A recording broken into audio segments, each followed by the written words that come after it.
Thanks, Jen.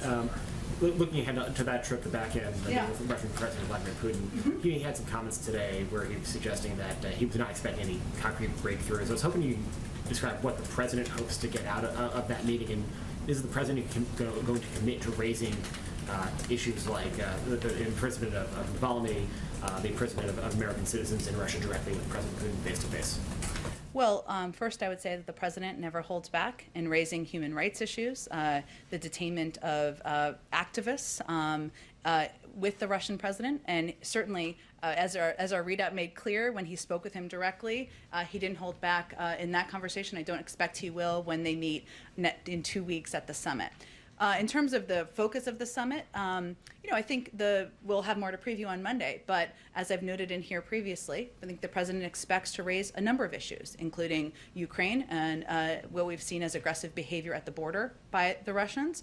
He also will raise cyber activity, malign activity, problematic activity, harmful activity we've seen take place. Of course, there is the SolarWinds hack, but also the ransomware hacks, as we've talked about, the actions of criminal groups within a country. There's a responsibility of the leaders of that country to take action, and there's no doubt President Biden will be raising that directly in that conversation. I don't think we're setting this up to be a meeting where there is going to be an outcome that resolves every issue or every challenge in our relationship. We expect there still to be challenging conversations moving forward, but it's an opportunity to discuss areas where we have mutual interest, like nuclear security and stability, and also to raise issues where we have concern. And then we expect this to be a forum for that face-to-face. Separately, the president just got back from a couple of days at the beach.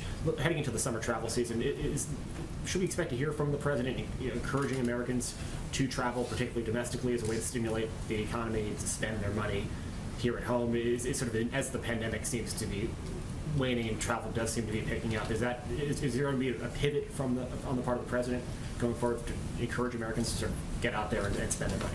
Well, I think the president will continue to encourage Americans to safely get out there into their communities, especially vaccinated Americans who are safer to travel, to go to restaurants, to not wear masks. And certainly we abide by CDC guidelines, as you know, but the president went to a restaurant just last weekend with the vice president, last weekend on Monday, with the vice president. They had a meal, something he hasn't done a lot of. Most Americans haven't done a lot of over the last year and a half.